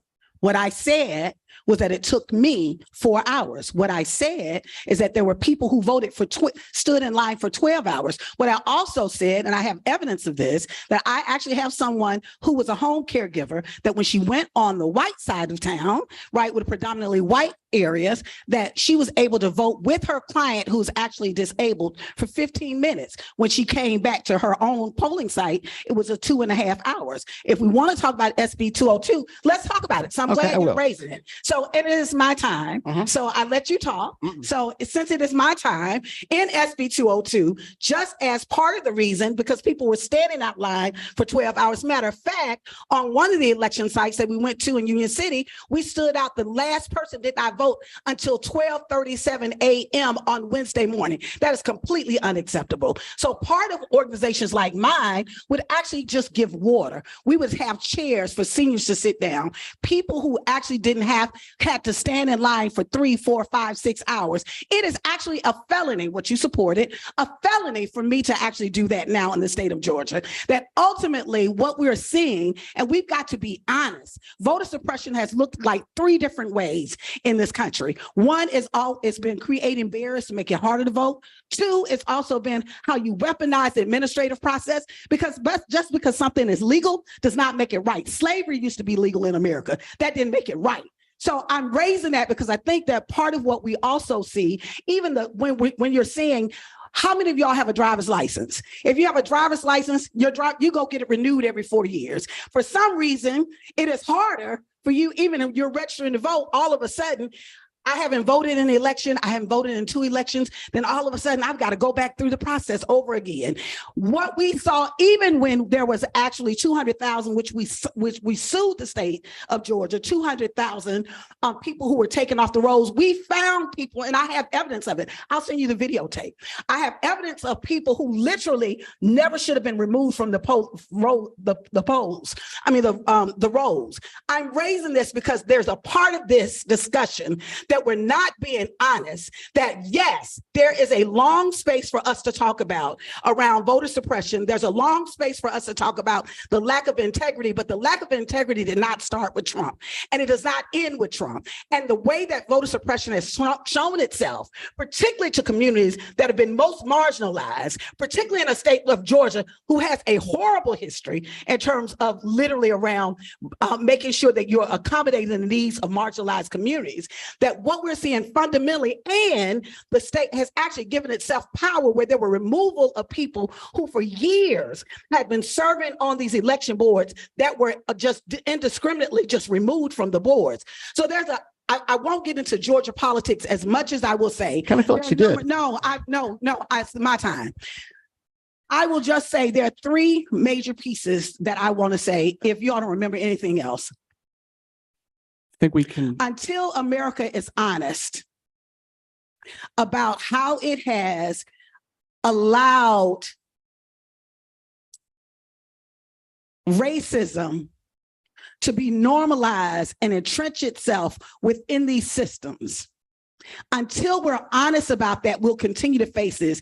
It is just unconscionable that we would actually say it's one thing to have a difference, because I don't think America's issue is we don't know how to get along. What America's issue is we don't know how to fight. I can differ from you in policy, right? I can differ from you in terms of process. You and I can go back and forth, but I wish well for you and your family. I would never want anything bad to happen to you, nor do I think you as an individual are less than I am or should be treated less than I am, nor do I want you to have something different that I don't have. And so I raise that because until we get to the attitude that we're actually being honest about that issue, we will continue to see what we're seeing. What keeps me up at night is we're living in a space and a country that we have not really fundamentally dealt with the history of this country, or we're not really being honest. We're creating false equivalencies. It is one thing for Stacey Abrams to challenge the law. It is a whole nother thing for a person to actually call someone on the phone and say, listen, can you find me some votes? Or can you actually go and attack people? Or can you send people to someone's house, to someone's homes to bring threats to them? That is distinctively different. And when we're using the language as if it is the same, then that in itself is complicit in what is happening. And so part of what we have to really be honest about is where we are in a nation of being honest about how racial violence and racism is feeding the political violence in this nation right now. If we're going to be about love, let's tell the truth. Let's tell the truth around every single time that whether it's Muslims, whether it's Black people, whether it's folks with disabilities, every time we believe that there are other human beings that God has made that are less than other human beings, we're feeding into this culture of violence that we have. And that is where I think that's what keeps me up at night, because there's a refusal for us to really be able to look at this in a way that we're creating a process. It's easier right now for me to move $1 million on my phone than it is for me to vote in Georgia. And so that in itself, that is not a lie. That is a flipping lie. I am going by my experience. I'm sorry that that's not your experience. I am going by my experience. And fortunately, I'm very capable of speaking for myself. I think there's much more of this. Much more of this conversation to continue. Maybe we need a second happy hour to make up for the. But I want to make sure we hear from AG Ford and then get at least one question in. Yeah, I did it again. I should not be talking behind her. Listen, I think your question was bipartisanship. Yeah, look, let me be clear. I'm a Black man from the South. I live in Las Vegas. My family's still in the South. I ascribe to a lot of the same perspectives that have been espoused by Ms. Brown here. And so I am delighted to hear her speak truth to power from her position of power, because that's what happens oftentimes. People get to a position of power and they feel as though they can't speak truth from that position. And so thank you for sharing your truth. And, you know, agree or disagree, you have to be able to have people who are going to address issues from their particular perspective. And that's part of what gives me hope. Is knowing that we have people like Ms. Brown, and then we have people like you, sir, who are going to, you're gonna debate, you're gonna argue, and you're not gonna run from the fight. You're not gonna run from the fight. I barely won, like I said, 0.47, but I won. And I don't say it again as a pat on the back. I said it because that's what gives me hope, knowing that even though the race that I ran was one that people would categorize as a racist, when people running against me were hurling racist, horrible, nasty accusations my way, the people in Nevada said no, and they elected me anyway. That is something that helps me sleep at night, knowing that I am not on the same page as you are relative to saying that the electioneers lost, because they won initially. They won in their primaries.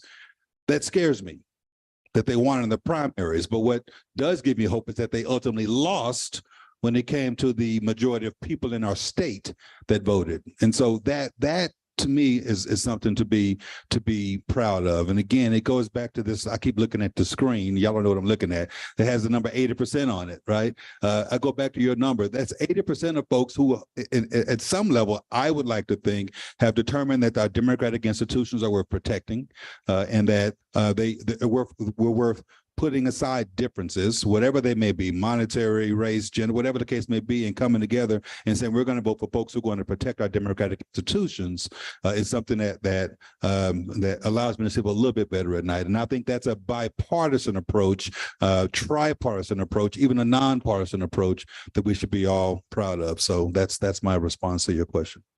Thank you.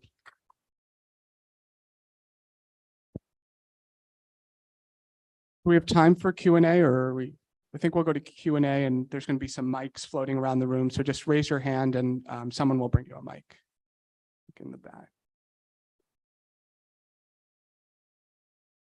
Got to be all the way in the back.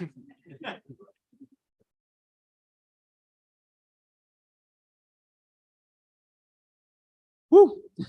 Hello, everybody.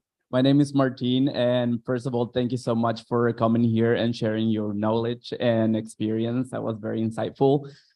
My question, just bringing back to the title of this or today's conference, is that what kind of reforms or changes do you think in democratic processes will be is the most pressing right now to bring back the trust to voters for institutions and political processes, specifically when it comes to making the decision or choices to vote, and not only to vote, but vote to choose the right person to vote for. The right person.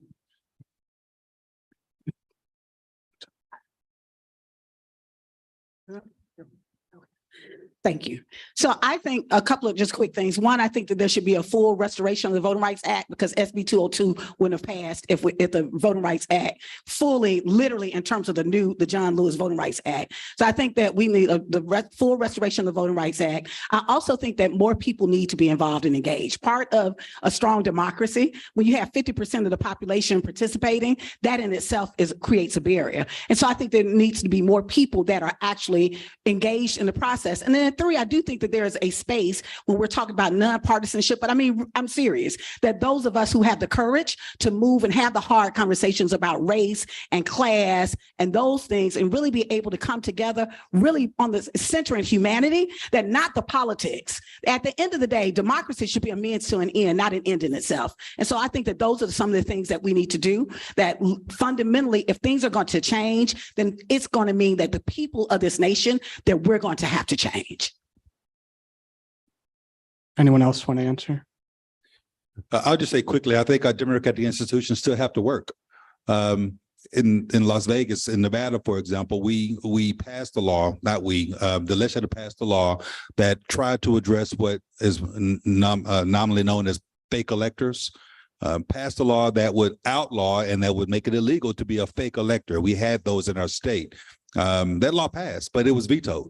And I think that sows further seeds of doubt relative to the efficacy of our system. And so what we have to recall and recognize that our democratic institutions, even though they're under attack, have to continue to work and have to figure out a way to work. We are 5 days from a shutdown or something like that, right?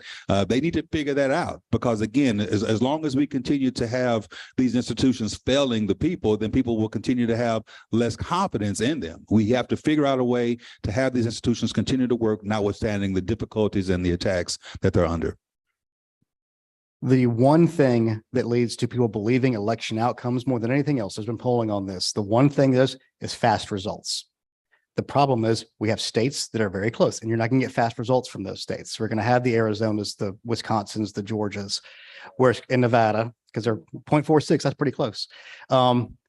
So that's one, if we can find a way to make those work faster. We have some things we're trying to do in Georgia right now to allow credit for voting to be loaded more quickly, because one of the things that happened that we had some of the conspiracy theories out of was, I haven't seen my credit for voting on election day yet, because there's a process where it takes about 20 days to get it off of the poll pads, because we should be able to do it more quickly in Georgia now.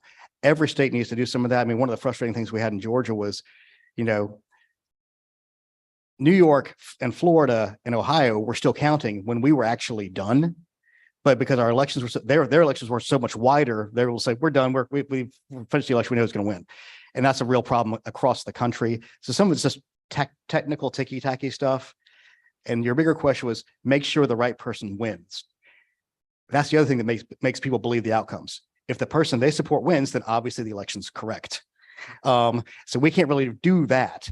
But we can run a fair election. We can get you results fast. We cannot provide the outcome. And that's one of the problems you run into. People just don't believe.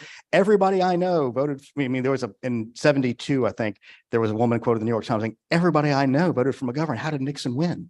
Because we are now more walled off from each other. Church participation is down. The main way we interact with each other now is that people have kids going to school, and then they go to work. There's a lot less social interaction with a lot more social media, which means you'll have less of a human face. So rebuilding some of those cultural ties internally will help the system overall, democracy, work better. Thank you. I think we have time for maybe one more question, and then we'll go to closing remarks. Any other questions?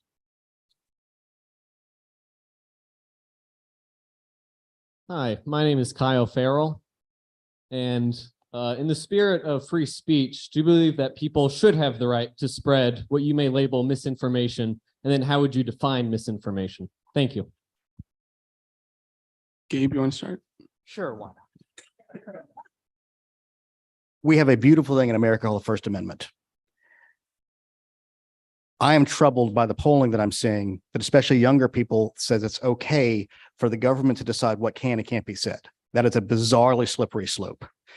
You have to be able.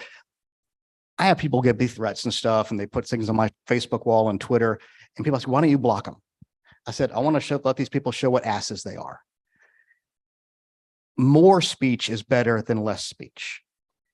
And one of the things that I've been frustrated with over the last 40 years of watching American politics, and yes, I was a 10-year-old geek watching this kind of stuff, was there were self-moderating things between people who were elected.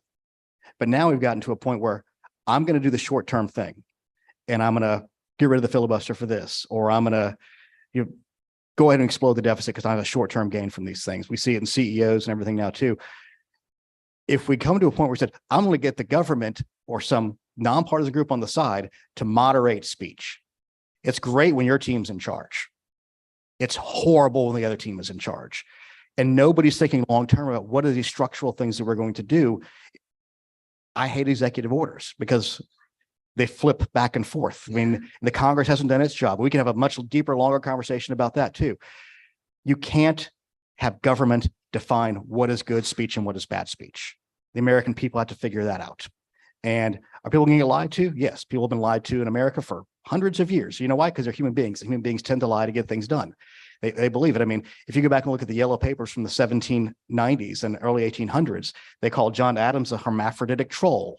I mean, they have a long history of this in this country, but we can't have government regulating speech. When Twitter does it, it's a private company. They are allowed to, and that's okay. That's First Amendment as too. And the right of association. One of the things in the 14th Amendment, there's a First Amendment right to association. So parties have every right to choose their own candidates, and the governments can say basically nothing about it. I mean, in most states, that's the party has the say on the ballot. So misinformation, there's malinformation, misinformation, disinformation. Misinformation is when your great aunt sends that ridiculous thing that you read. That's misinformation. Malinformation is when some actor is physically trying to get things out to influence things in a negative, malicious way. Disinformation is similar to that. They're parallel. And I haven't been able to have the guys from CISA explain to me what the actual difference is yet, but it's an intentional misleading for a strategic purpose. And they all look very similar, but you're having to get then to what people's intents are. So it's very difficult to define. And because it's difficult to define, it's kind of like the prosecutions. You know, like I get the death threats that are like, you're going to go to Gitmo and they're going to execute you. That's not a death threat. It's still scary about some, you idiot. That's for foreign nationals. I'd be in Leavenworth. You know, I'm an American citizen, damn it. But, and then they moved down to more fat Gabe jokes than death threats. I still get them, but it's hard. But we're a mature enough country, I think, with smart enough people to get through these things and see misinformation, malinformation, disinformation, what it is. Changes have come so quickly with social media. It's very difficult to try to manage them with the government doing anything. They're way too slow. They're terrible, that kind of stuff. So I would never let the government be the arbiter of those things. The only piece that I would add is that I think that, you know, when we think about freedom, and we think about freedoms, I think that's a really interesting, convoluted kind of word, particularly in this country and what it means. You know, right now, if I go do a commercial on Coca-Cola and say that they have cocaine in Coca-Cola and something else, I will be sued, right? Because I'm lying on them. And so I'm raising that because there is a standard around how you use speech and how do you use information in a way, and does it create harm, right? And so I do think that we also have to think about in the context of, as we're seeing misinformation and disinformation and how it's impacting people, I certainly believe, and how it creates harm, that there's a responsibility for us to do that within the political spectrum era as well. That's perfect. Look, I agree with most of what he said. I would disagree. I don't necessarily think that more speech is better. You know, sometimes you need to be quiet, right? I do think that sometimes just be quiet. You got the right to lie. Yes, you do. You have the right to lie, and I got the right to call you out. at the end of the day. And I won't purport to define misinformation versus disinformation versus malinformation, but the bottom line is the First Amendment does authorize you to say certain things within limits, right? And those limits, government, i.e. the courts, have already inserted themselves as to what some of those limits are.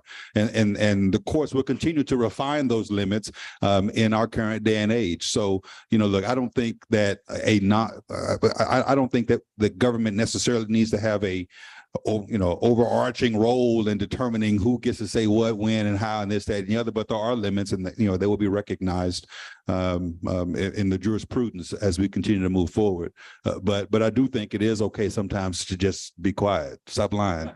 Right. All right. Thank you, everyone, for a wonderful discussion.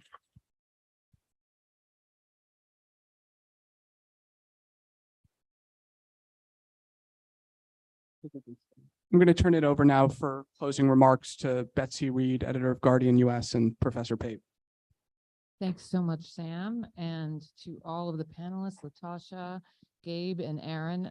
That was a really, it was one of those discussions where it felt like we're really in the right place at the right time, talking about the right issues with the right people. And it was really an extraordinary privilege to be here with all of you. At The Guardian, we sort of consciously take a somewhat outsider's view of American politics and society, and we've always placed safeguarding democracy at the forefront of our journalistic agenda. This work by our amazing democracy team led by Ankita and with Sam and many others in our audience tonight has been supported with the generous support of the Ford Foundation, the Park Foundation, and the Craig Newmark Philanthropies, and we're very grateful for that. I'm also extremely grateful to Robert and CPOST for having us all here tonight and co-hosting this extraordinary event. Just one more note is just that, in discussions like this and the other kinds of issues we cover at The Guardian, including climate change and racial injustice, also some more upbeat topics, if you come check us out. You can often be left with a sense of despair. But, what I really appreciated about tonight's event and what we emphasize in our work is not just to inform our readers, but to give them a sense of hope and a sense of that, here are the things that need to be done about these critical and very challenging issues facing us as our democratic institutions are really in a state of peril that, I haven't seen in my lifetime. So I just really, again, am privileged to have been part of this event tonight. And I hope it's one of the beginning of Guardian-sponsored events across the country on some of the key issues that we care about. So thank you again for joining us, and I'm going to pass it on to Robert. That was fantastic. Thank you, Betsy. That was fantastic. I think tonight's event was absolutely fantastic. It is, please. It is not just fine to disagree, it's necessary to disagree. What's wrong is violence. What's wrong is violence. All three of these people on stage have faced violent threats. All of those threats are wrong, not just to one, not just to the other, to all of them. That's what makes the 80%. 80% does not mean we're all going to get together and agree. This is not kumbaya. This is we're going to agree that we're going to disagree peacefully. And that may sound like, oh, of course, you just heard law enforcement can't do it alone. This is up to ordinary Americans. You're seeing ordinary Americans are part of the problem. It's up to ordinary Americans, that 80%, to be the solution. I want to thank Sam. I want to thank Latasha. I want to thank Aaron. I want to thank Gabe for the insights and expertise tonight. Thank you.